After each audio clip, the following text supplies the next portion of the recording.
we've got Tyson Fury fighting Deontay Wilder. The Trilogy fight is this weekend. Somehow, after Deontay lost the vast majority of the 20 rounds, he has managed to get his legal right of a third fight. But you know, he's got a new trainer, and again, it's kill or be killed for him. He knows he's been embarrassed. One of the interesting things I think about the build-up for this fight is the way he's sort of in complete denial about what happened in the last fight, how he was cheated, and you won't speak to any English media. You've been face-to-face with him. You actually offered him out. Fair fucks, by the way. What do you think about the fact that he hasn't really acknowledged what has gone on and claimed it was all a cheat? I think he's got a new cheerleader in his camp in Malik Scott. But I do think it's actually for the better for him, if that makes sense. I know what he's missing in Mark Breland won't be replaced. Mark Breland's a fantastic coach. Has forgotten more than Deontay Wilder will ever know about the game. Yeah. But it's a different approach. It's a different mindset. He's a guy who strikes me as needing yes people around him. I'm never going to call him a quitter because that's the one thing that he's not. Deontay Wilder is brave as anything. He wants to carry on against Tyson Fury when there's blood coming out of his ear and people are worried about his actual health and well-being. So he's going to be brave and he's going to be right there till the end. The thing is, he says things though, Tony. He says things where it's like, when someone challenges him, like a reporter asked him a question, he was like, well, but why? What? Like, this was, you had people in the locker room. There was no evidence of any of this. And he goes, I seen it. And what is seen don't need to be explained. And you're like, bro, what the fuck are you talking about? Like, he's convincing himself, don't he? That's what he's doing. And when he says these things, he's only convincing himself. Yeah. And he genuinely believes he has seen that. And you can tell by the way he's saying it, but he's deluded. And it's just, it's sad to see, really. But he knows no one can tamper with gloves. There's too much. I've been in numerous world title fights. I've been in huge, big fights. There's too much going on to be tampering with gloves. There's too many people watching every move you do.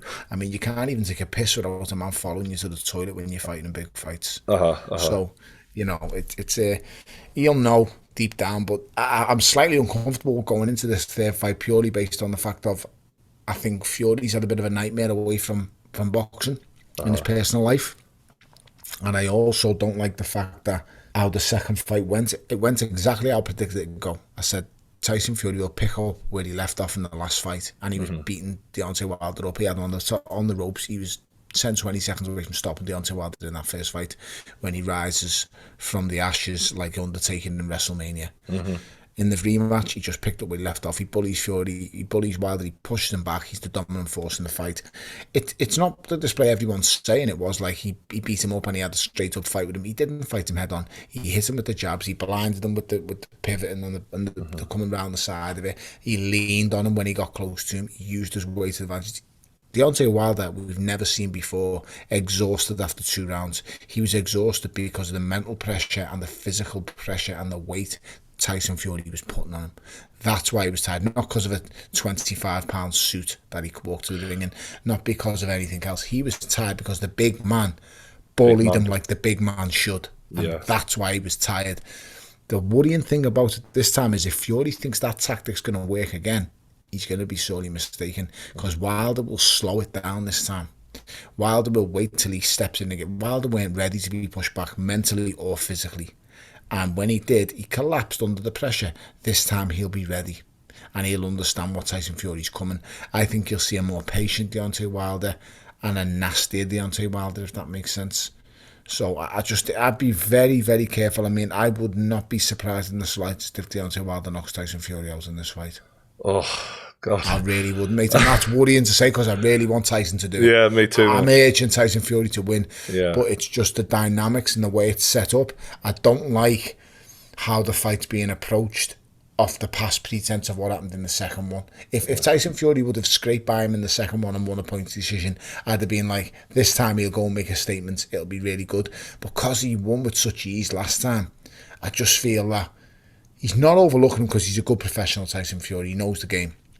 But what I worry is that he switches off and gets lackadaisy, and he doesn't actually see a trap that Deontay Wilder sets for him. Because Deontay Wilder's going to do a lot of stepping back in this fight and waiting to load up big. He's going to have to. He's not going to press the fight. He's not going to jump on him. There's no way.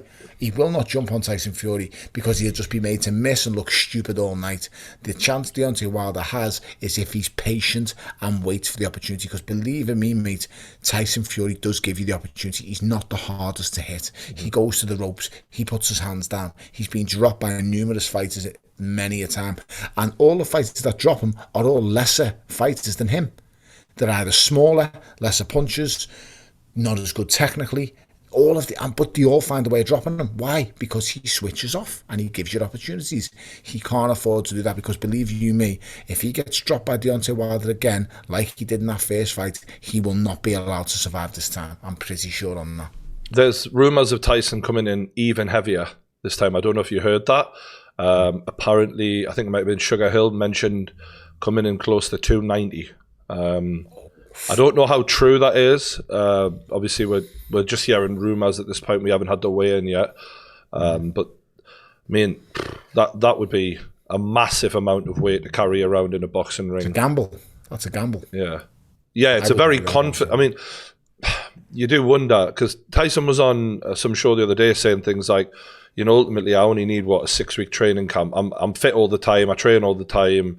And this is... People forget, I guess, he only had, one training camp with Kronk last time, and now he's pretty much been there for a while. He says that, Bri, because he controls the tempo of the fights. Mm-hmm. So that's why he doesn't tire. Mm-hmm. And he's always relaxed. Mm-hmm. He's a proper fighting man. Fighting doesn't worry him. He doesn't, his breathing doesn't go up when he gets to the ring. He's not nervous. He's not anxious about fighting. So he can fight all day. It's like people when you see James Toney. James Toney used to have a belly on him fighting. Yeah. He'd never tire. Do you know why he'd have a belly on him fighting? Because he's so relaxed. He's at home. Yeah. He's never going to tire. He'll fight 50 rounds on the spin. He doesn't even need a minute rest in between. Tyson Fury is of that similar ilk. He just relaxes in the ring. He gets the job done. He never comes at it. You've got to force him out of his own pace. Mm-hmm. You've got to put it on him. Similar to the likes of John McDermott did the first time he fought him. You've got to take him to a place where he's uncomfortable, where he's not used to being. Very few fighters are good enough to do that in the world. Deontay Wilder isn't good enough to take him out of his comfort zone, but he's good enough to get him to switch off. Well, anyone can get him to switch off. This is why lesser fighters drop him. This is why we see him on the floor, because he switches off. Yeah, so I think the reason for me why Fury does win his fights is because he's just so well-rounded that he can find an area, like you say, to make people uncomfortable. And he found that with Deontay, but the difference is now we haven't got the element of surprise. He's got a new trainer. It's been nearly 2 years, I think. I guess we're sort of wondering what the learning curve is of Deontay Wilder, because clearly he wasn't the best boxer beforehand, but now he knows exactly what he needs to work on, which is being able to move backwards and being able to control the tempo and everything you've just said. I guess, what do you think the likelihood is he's filled those gaps in his game? Well, Malik Scott's not going to fill them parts, let's be totally and brutally honest. I mean, okay. Malik Scott is a victim of his who he ended in one round. So, that weighs up exactly. I shouldn't say that, because that doesn't justify how good he can be as a coach. A fighter and coach is two completely different things. Yeah. It just gives you a barometer of how much respect and how much attention Deontay Wilder will pay when it gets really hot in there and Malik starts screaming instructions at him. So is Jay Diaz still in control, or is Malik Scott still in control? I'm not sure. Mm-hmm. One thing I do know and what I do believe is the only person who's in total control here is Deontay Wilder. Because he's created this situation, he's created this dynamic that's now in front of him of new training partners, new setups, he's fabricated all these things that have gone on. No one else has said these to him. Well, they have done it to him because they're all yes men who have done it.